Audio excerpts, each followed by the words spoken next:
I'm Logan. I'm 19 years old and just started studying medicine in New York City. Originally from Texas, my parents live in Dallas where my dad works as a surgeon at a university hospital, and my mom takes care of our home. After finishing high school, I moved to New York 4 months ago to live on my own. I worked hard and got into medical school in July, inspired by my dad. But I haven't been able to enjoy typical college life. I wanted to make friends, join clubs, and have fun, but money has been tight. My parents pay my tuition, but I have to handle all my other expenses. Apart from classes, I've taken on jobs like tutoring, event staffing, and working at a bar. Even with these jobs, it's been hard to make ends meet each month with rent and living costs. I often switch between jobs to fit my schedule and work mostly on weekends. It's been tough both mentally and physically. I get tired in class, and when I come home late, I struggle to find the energy to study. I'm worried I might have to repeat the year because I'm falling behind in my classes. If things keep going like this, I won't be able to focus on my studies, which are supposed to be my main priority. I felt anxious and desperate, so I called my mom to ask for some financial help, even if it was just a little. My dad is rarely home because of his busy job, so my mom handles the finances. Even though my dad earns a good income, my mom said they didn't have extra money and that paying for my tuition was already hard, so they couldn't send me any more money. With that answer, I felt stuck. Most of my friends who live on their own get financial help from their parents, and I envied them. But I decided to keep working hard at my jobs. When midterm exams came, I hadn't studied enough, and as expected, I had to take retests. I managed to finish the retests at the beginning of August, and then started my summer vacation. I plan to work as many jobs as I can during the long break to earn as much money as possible. After the summer break, I plan to focus more on my studies, so I'm going to reduce my work shifts. This means I need to save even more money, so I'll cut back on my living expenses. For meals, I'll save by eating instant noodles, bread, and discounted pre-packaged meals. Whenever I need to go somewhere, I'll use my bike to avoid transportation costs. I grew up in a well-off family, so I never had to worry about money before. I never expected to live in such poverty after moving. It was a very busy time, but I kept in touch with a college friend through text messages. Seeing their fun photos made me sad, realizing how different life could be for students at the same university. My friends often invited me out, but I had to decline because I didn't have the money or time. "I'll drive, let's go somewhere that doesn't cost anything," one of my classmates messaged me. "Nah, I'm working every day plus. I'm heading back home for the holiday season, so I won't be around," I replied. "Are you sure you're okay? You always seem tired at school, and I think you're working too much," my friend expressed concern. "I've got the physical stamina and I need to earn my living expenses. Let's meet up once school starts again," I responded. With that, I headed to the bar where I work. But shortly after, something happened. I collapsed during my shift. It was a busy Friday with lots of customers and orders, and while I was carrying drinks, I felt dizzy. I don't remember much after that, and when I woke up, I was in a hospital. The doctor told me I collapsed due to exhaustion and malnutrition. I received IV fluids and was allowed to go home the same day. I immediately called my boss at the bar to apologize. My boss told me that after I collapsed, he called my name, but I was too out of it to respond, so he called an ambulance right away. He had also contacted my parents. "You've been taking a lot of shifts and I relied too much on that. Sorry about that. I want you to rest easy for the rest of the month," my boss said. That meant a cut in my income. Riding the subway home from the hospital, I wondered if I should take on more tutoring jobs. I felt lost. I was supposed to work at the bar the next day, but now I had the day off.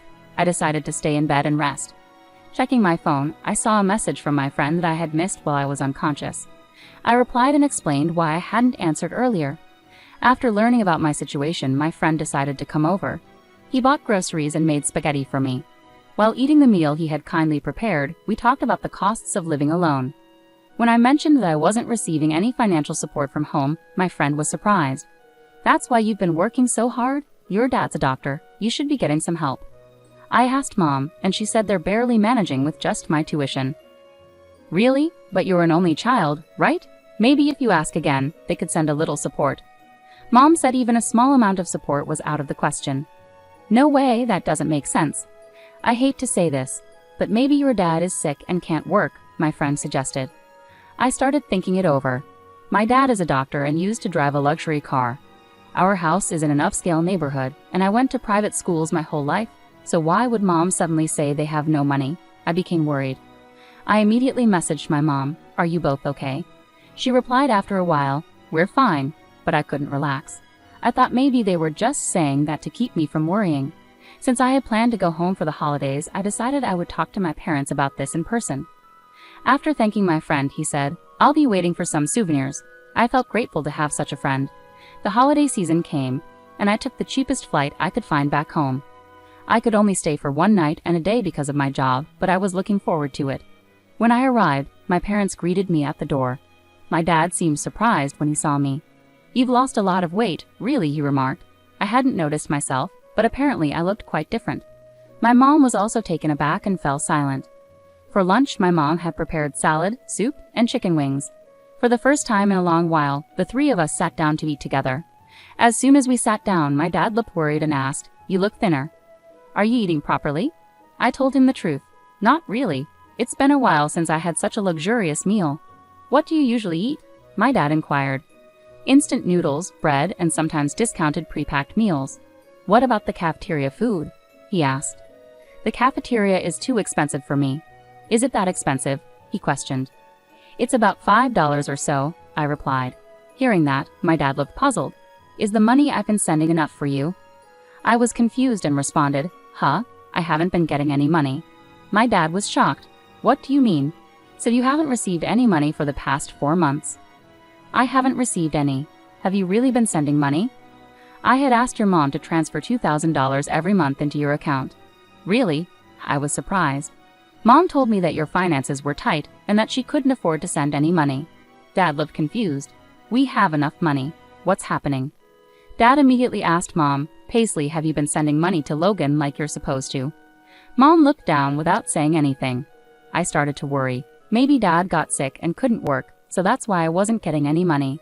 "No, I've been working as usual," Dad said. "That's good to hear," I said, feeling a bit better. "But then why didn't I get any money?" I was so confused.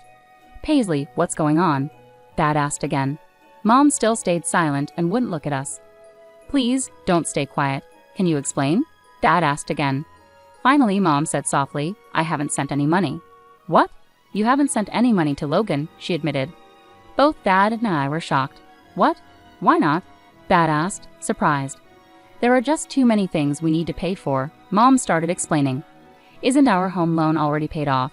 Realizing she couldn't hide it any longer, Mom revealed, "I've been keeping the money for myself." I was shocked. "I read online that medical students can earn more than regular students by tutoring, so I thought you'd manage. I asked for some money, even a little, but I didn't realize you were struggling that much," Mom continued calmly. "There was a call from Logan's work recently, saying you collapsed from overwork," Dad interjected. "And I noticed today how much weight you've lost." "What? Logan collapsed? What happened?" It seemed my dad hadn't heard about this before. I explained, "Yeah, but it wasn't serious." "Paisley, why didn't you tell me?" "I'm sorry, I was scared you'd find out I wasn't sending the money," my mom replied, and my dad was furious to hear this. "This is unbelievable. Logan had to work until he collapsed because he didn't have any money." "I didn't mean any harm," my mom said, showing no signs of guilt. "What have you been using all the money for?" my dad asked my mom directly. After a short pause, she spoke up. "Actually, I've accumulated some debts." "What?" It was shocking to hear that from her, who always seemed to manage our household finances so well, even tending to the garden flowers. The money went towards paying off my debts. "Debts? How much do you owe?" my dad asked, looking incredulous. Mom, still avoiding eye contact, said softly, "About $100,000. $100,000? I couldn't believe it. My dad sighed heavily. "How did you accumulate so much debt?" "I got involved in gambling," she admitted. "I ended up with gambling debts without your knowledge." "Why would you even start something like that?" my dad asked, clearly dismayed, holding his head in his hands. "About 2 years ago, I started gambling just to pass the time. I won some money, and it felt good initially. I only used small amounts, but going to the casino became a habit, and I started betting more and more. I couldn't stop, and that's how it all added up to that amount." I had never gambled, so I couldn't understand why she couldn't stop. "Yes, I kept trying to win back what I lost, but I ended up losing more than winning. I even used some of our savings." "So you've spent more than just the debt amount?" my dad exclaimed at my mom. "How much of our savings did you use?" "About $30,000. I stopped taking more because I was afraid you'd find out." She looked like she was on the verge of tears. "If you had talked to me about it sooner, maybe we could have handled it better. With that amount, you could have worked part-time and paid it back bit by bit, right?" my dad suggested. When he said this, she yelled back, "I absolutely refuse to work part-time." "Face reality. You're the one who got into this debt, he said, visibly angry. I've been a stay-at-home mom for so long, I can't start working now. That's why I turned to payday lenders. Her selfish reasoning shocked me. Then the interest started piling up, and the debt kept growing. I got involved with multiple lenders, and now I can't keep up with any payments. It's overwhelming, my dad sighed heavily. Are you still gambling, even in this situation? He asked. Yes, I don't see any other way. That's why I hoped you would pay off the debt for me, she said desperately. Really? My mom stood up, her face lighting up with hope. I knew you would help me. He seemed moved, but things didn't turn out as she had hoped. But this is your severance. Let's get a divorce. What? Divorce? I was shocked. I will never agree to a divorce. Her expression shifted from joy to fear, as if she had fallen from heaven to hell in an instant. You kept gambling even when Logan was struggling, right? You kept borrowing money, putting the family in jeopardy. That's true, but I can't stay in a family where my wife puts gambling before her own son. No way. She finally burst into tears. I promise I'll never gamble again. Please forgive me, she begged. But he remained firm. Your gambling seems like an addiction. You need to see a psychiatrist and get long-term treatment. It's common for people to struggle with relapses during treatment. I'm not addicted. I can stop anytime. No, if this continues, we could all end up with nothing. I have to separate, not just for my own sake, but to stop putting more burden on Logan, my dad explained. I'll stop from tomorrow, she replied, seemingly not fully grasping the seriousness of her gambling problem. I was really worried about the amount of debt and her compulsive gambling. In return for paying off your debts, there won't be any division of assets, my dad declared. What? I can't agree to that, she protested. If you don't repay the debt, they might freeze your account, she went quiet. I never imagined coming home after a long time would lead to this situation. I felt so unsettled by my parents arguing. No, Dad, can't we hold off on talking about divorce? Maybe take some time to calm down and think things through, I suggested. I'm sorry, Logan, but that's not possible, he said calmly. I thought Dad might have rushed into talking about divorce out of frustration, but it seems like that's not what happened. After a tense lunch, I retreated to my room. I lay down on the bed, but I could still hear my parents arguing faintly. It wasn't a full-blown argument. Mom was shouting loudly, and Dad was responding firmly. Feeling overwhelmed by college and home, I eventually fell asleep out of sheer frustration. The next morning, Mom looked worn out, likely from crying all night. I had planned to stay home a bit longer, but the heavy atmosphere pushed me to leave early. Dad drove me to the airport. It turned out Mom didn't agree to the divorce during their argument yesterday. Logan, I'm sorry for causing so much trouble, she apologized to me. No, Mom, it's not your fault. Dad, thanks for supporting me through medical school. I'll start transferring allowance directly to your account from now on, so don't worry.